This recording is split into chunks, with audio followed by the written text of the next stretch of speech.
Hello student, class 11th और class 11th में new chapter start करेंगे आज। केमिकल बॉन्डिंग, बहुत ही मस्त चैप्टर बोल सकते हैं इसको तुम। मतलब इनऑर्गेनिक केमिस्ट्री की जान है।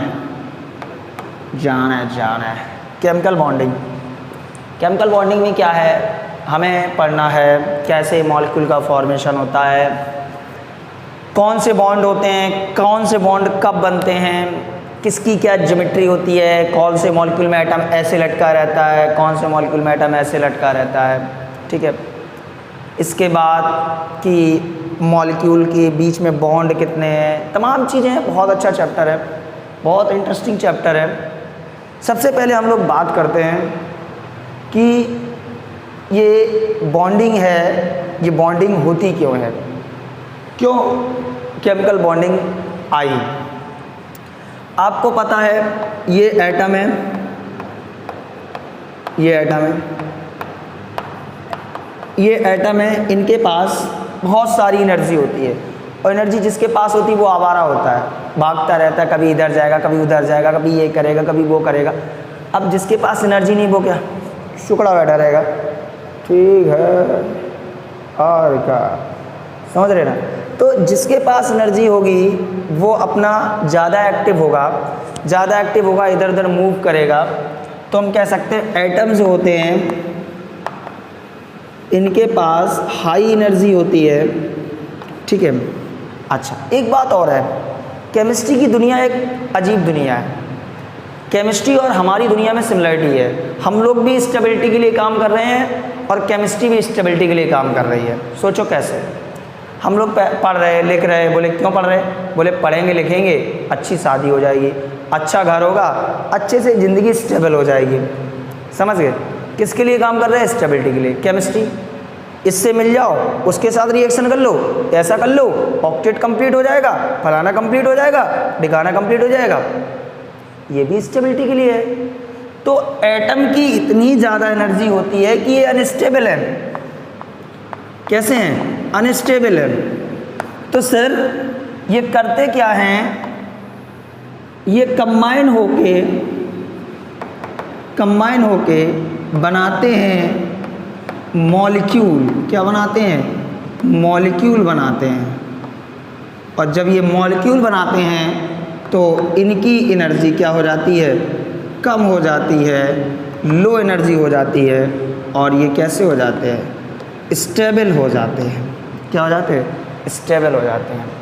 तो इस मॉलिक्यूल के फॉर्मेशन में स्पेशल टाइप के बॉन्ड बनते हैं। इसी फिनोमेना को बोलते हैं बॉन्डिंग। अच्छा सर, कोई चीज़ अनस्टेबल है, एनर्जी ज़्यादा है, तो हाउ टू गेन स्टेबिलिटी, उसके भी तरीके अलग अलग हैं।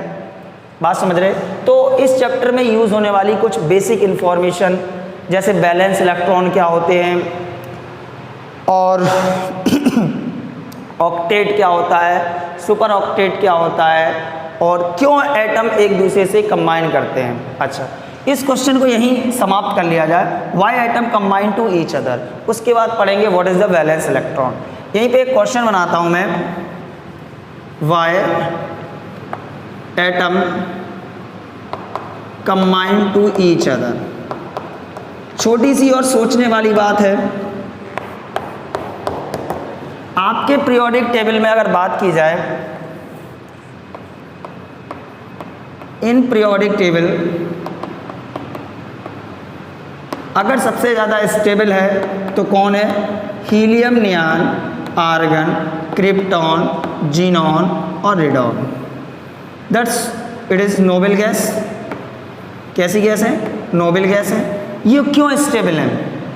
क्योंकि इनके ऑक्टेट कंप्लीट है। क्या है? ऑक्टेट कंप्लीट है। इनके ऑक्टेट कंप्लीट हैं, इसलिए स्टेबल हैं। तो पहला पॉइंट यही आता है कि इनको छोड़कर, नोबल गैस को अगर छोड़ दिया जाए तो कोई भी ऐसा नहीं है जिसका ऑक्टेट कंप्लीट हो। और जब ऑक्टेट कंप्लीट नहीं है तो उस ऑक्टेट को कंप्लीट करने के लिए ये आपके एक दूसरे से कंबाइन करते हैं। ठीक है, for completion of octet, octet को कंप्लीट करने के लिए एक दूसरे से कंबाइन करते हैं और कंबाइन होकर मॉलिक्यूल का फॉर्मेशन करते हैं। दूसरा, for going to low energy level, low energy level, बिल्कुल सही बात है। जब ये लो एनर्जी लेवल पे जाएंगे तभी तो जाके ये स्टेबल हो पाएंगे। तो दूसरा इसलिए कंबाइन करते हैं for going to low energy level, कम एनर्जी लेवल पे जाने के लिए एक दूसरे से कंबाइन करते हैं। तो ये रीज़न है कि एटम एक दूसरे से कंबाइन करके मॉलिक्यूल का फॉर्मेशन करते हैं, और जब ये एक दूसरे से कंबाइन करते हैं तो डिफरेंट टाइप के बॉन्ड का फॉर्मेशन करते हैं, क्योंकि वो डिपेंड करेगा कि वो एक दूसरे से कंबाइन कैसे कर रहे हैं, वो एक अलग फिनोमेना है। अब हम कुछ जनरल नॉलेज की बातें करेंगे, जैसे बैलेंस इलेक्ट्रॉन वगैरह क्या होते हैं, ऑक्टेट क्या होता है, सुपर ऑक्टेट क्या होता है, ठीक है। इसको जरा नोट करो, एक सेकेंड में फिर बता रहे।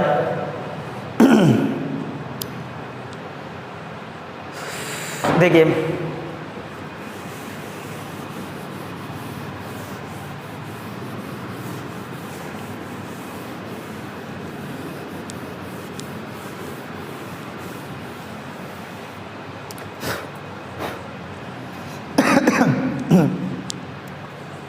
वैलेंस इलेक्ट्रॉन,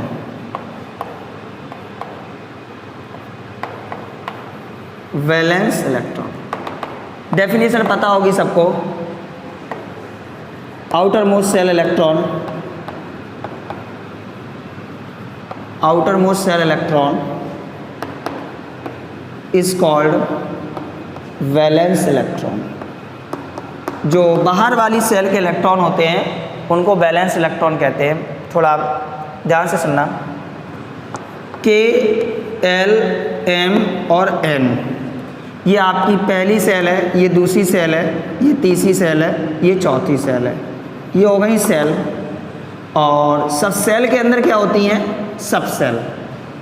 इस पहली सेल में एक सब सेल होती है एस, दूसरी में दो सब सेल होती हैं एस पी, तीसरी में एस पी और डी होती है, और चौथी में एस पी डी और एफ होती है। कभी आपने 2D नहीं सुना होगा, कभी आपने 2D नहीं सुना होगा, क्यों? क्योंकि दूसरी सेल में मात्र दो सब सेल होती हैं, एस और पी। अच्छा, तो जो आउटर मोस्ट सेल के जो इलेक्ट्रॉन होते हैं, आउटर मोस्ट सेल के जो इलेक्ट्रॉन होते हैं उनको कहते हैं वैलेंस इलेक्ट्रॉन। अच्छा, जैसे अगर हम बात करें 11 सोडियम 23 की, तो इसका जब इलेक्ट्रॉनिक कन्फिगरेशन करोगे तो 1s2, 2s2, 2p6 and 3s1। ये जो लास्ट सेल है, सबसे बड़ी गिनती है 3, ये लास्ट सेल है, ये बताती है पीरियड। क्या बताती है? पीरियड। आपको पता है पीरियोडिक टेबल में this horizontal and this is the vertical line, this horizontal line is known as the period and this vertical line is known as the group. जो लास्ट की सबसे लार्ज नंबर की गिनती होती है, ये क्या बताती है? पीरियड, कि ये इस पीरियड का एलिमेंट है। ठीक है, ये इस पीरियड का एलिमेंट है। अच्छा, इसके अलावा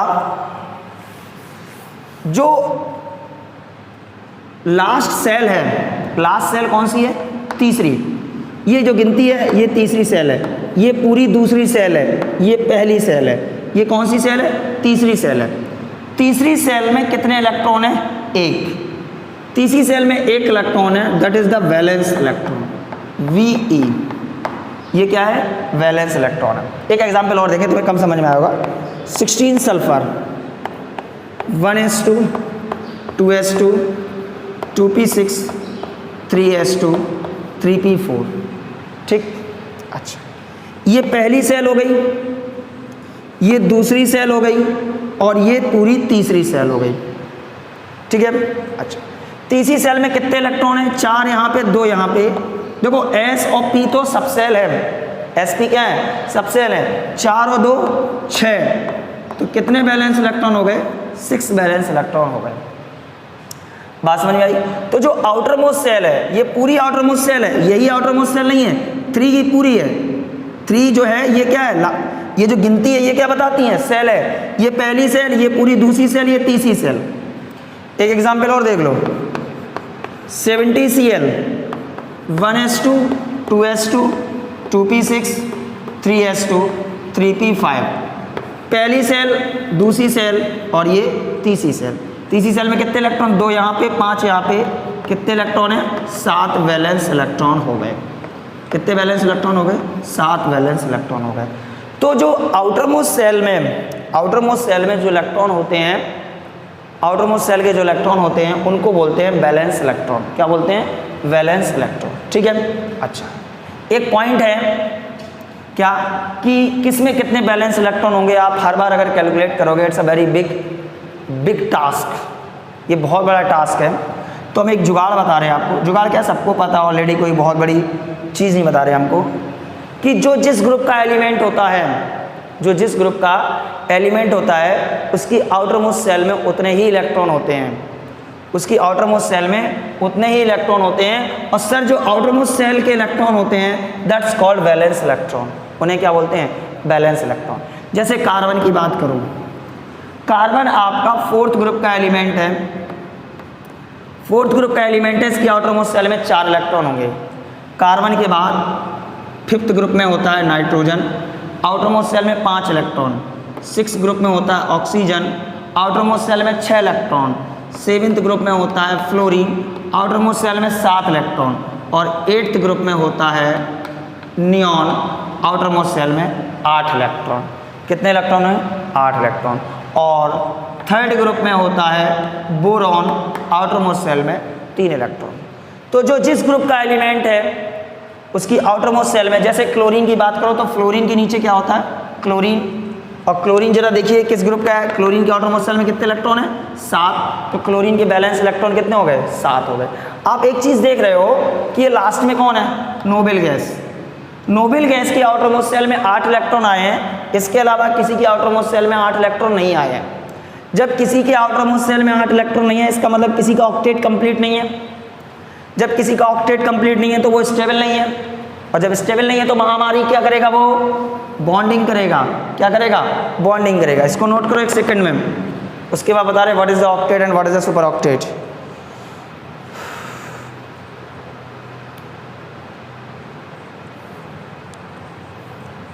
नोट हो गया, चलिए देखिए।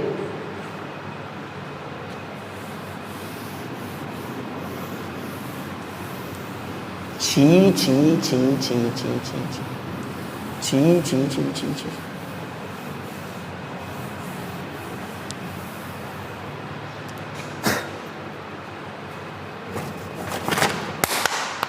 देखो ऑक्टेट रूल क्या है,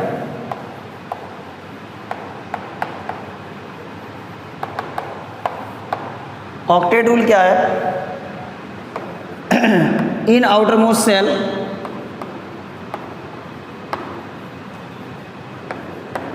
eight electron is present.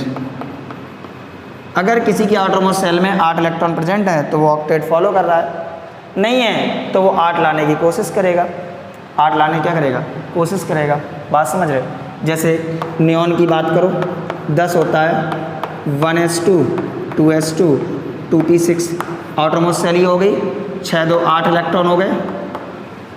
Argon की बात कर लो 18 होता है, 1s2 2s2 2p6 3s2 और 3p6 आउटर मोस्ट सेल ये 8 इलेक्ट्रॉन हो गए। तो आउटर मोस्ट सेल में कितने इलेक्ट्रॉन हो गए, 8 इलेक्ट्रॉन हो गए। अच्छा, अगर किसी की आउटर मोस्ट सेल में 8 इलेक्ट्रॉन हो जाते हैं तो उसका ऑक्टेट कंप्लीट हो जाता है।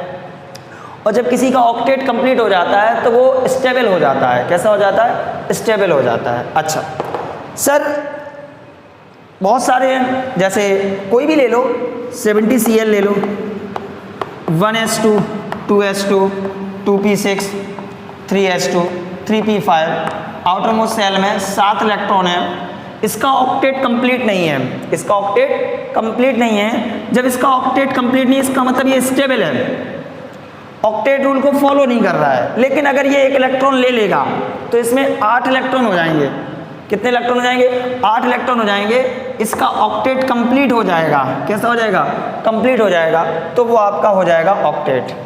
अच्छा, यहीं पर एक टर्म आता है सुपर ऑक्टेट। क्या होता है सुपर ऑक्टेट, क्या होता है? आउटर मोस्ट सेल में मैक्सिमम 8 इलेक्ट्रॉन हो सकते हैं। आउटर मोस्ट सेल में मैक्सिमम 8 इलेक्ट्रॉन हो सकते हैं, लेकिन अगर आउटर मोस्ट सेल में 8 से ज़्यादा इलेक्ट्रॉन आ जाएं, more than 8 electron in outermost shell, अगर आउटर मोस्ट सेल में 8 से ज़्यादा इलेक्ट्रॉन है तो इसे सुपर ऑक्टेट कहते हैं। क्या कहते हैं? Super octet. अच्छा, अब क्या 8 से ज़्यादा इलेक्ट्रॉन हर कोई रख सकता है? 8 से ज़्यादा इलेक्ट्रॉन क्या हर कोई रख सकता है? नहीं रख सकता है। तो कोई भी एलिमेंट अपने आउटर मोस्ट सेल में 8 से ज़्यादा इलेक्ट्रॉन रखने के लिए उसमें क्या होना चाहिए? 8 से ज़्यादा इलेक्ट्रॉन रखने के लिए होना चाहिए for vacant D subshell. Vacant D subshell, जब किसी के पास वैकेंट डी सबसेल होगी तो वो आपका 8 से ज़्यादा इलेक्ट्रॉन आउटर मोस्ट सेल में रख पाएगा और वो सुपर ऑक्टेट की कैटेगरी में चला जाएगा। सर वैकेंट डी सबसेल कहाँ से स्टार्ट होती है? ज़रा देखो, मैंने पहली सेल में आपको एक सबसेल बताई थी S, दूसरी सेल में एक 2 बताई थी S और P, तीसरी सेल में बताई थी S, P, D। याद करो, पहली कौन सी थी? K, दूसरी कौन सी थी? L और तीसरी कौन सी थी? M। तीसरी सेल में आपके सबसेल S थी, सबसेल P थी और सबसेल D थी। बोलो थी कि नहीं थी? यस सर, थी।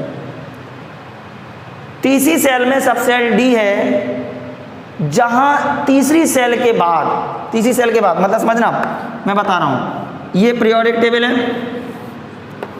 ये पहला पीरियड, ये दूसरा पीरियड, ये तीसरा पीरियड। तो पहले पीरियड में डी सबसेल नहीं होती है, दूसरे पीरियड में डी सबसेल नहीं होती है, लेकिन तीसरे पीरियड में डी सबसेल आ जाती है। जैसे ही इलेक्ट्रॉनिक कॉन्फ़िगरेशन में गिनती 3 की आ जाए, जैसे इसमें 3 की गिनती आ गई, जैसे इसमें 3 की गिनती नहीं आई, जैसे इसमें 3 की गिनती आ गई, इसका मतलब 3s2 3p, इसके आगे 3d भी होगा। क्या होगा? 3d भी होगा। 3d होगा तो ये सुपर ऑक्टेट रूल को फॉलो कर सकता है। क्या कर सकता है? सुपर ऑक्टेट रूल को फॉलो कर सकता है। इसका मतलब बियॉन्ड सेकंड पीरियड क्या आ जाती है? डी सबसेल आ जाती है, और जब डी सबसेल आ जाती है तो वो अपनी आउटर मोस्ट सेल में 8 से ज़्यादा इलेक्ट्रॉन रख सकता है। That is called super octet power. तो सुपर ऑक्टेट पावर किस पीरियड के बाद के एलिमेंट में आती है? पहले पीरियड के नहीं, दूसरे पीरियड के नहीं, दूसरे पीरियड के बाद के जितने भी एलिमेंट हैं उनमें आपके सुपर ऑक्टेट की पावर होती है। क्या क्लोरीन अपनी outer super octet rule follow कर सकता है? यस सर, 3d है, क्योंकि 3s2 3p 3d भी होगा। सल्फर चेक करते हैं, 16 sulphur, 1s2 2s2 2p6 3s2 3p4। पक्की बात है 3d होगा, भले ही खाली हो 3d होगा तो ये इलेक्ट्रॉन 8 से ज़्यादा अपने पास रख सकता है। इसका मतलब ये सुपर ऑक्टेट रूल फॉलो कर सकता है। तो आज के लेक्चर में हमने केमिकल बॉन्डिंग में ये देखा सबसे पहले कि मॉलिक्यूल एक दूसरे से कंबाइन क्यों करते हैं, बैलेंस इलेक्ट्रॉन क्या होते हैं, ऑक्टेट क्या होता है, सुपर ऑक्टेट क्या होता है। सुपर ऑक्टेट मतलब आउटर मोस्ट सेल में 8 इलेक्ट्रॉन से ज़्यादा। अब हम अगले लेक्चर में ये देखेंगे कि जब बॉन्डिंग होती है, एटम एक दूसरे से कंबाइन करके बॉन्ड का फॉर्मेशन करते हैं, तो वो कौन कौन से बॉन्ड बनाते हैं, लेकिन देखेंगे अगले लेक्चर में। इसको नोट कर लो, जो भी नोट करना हो। Okay, thank you.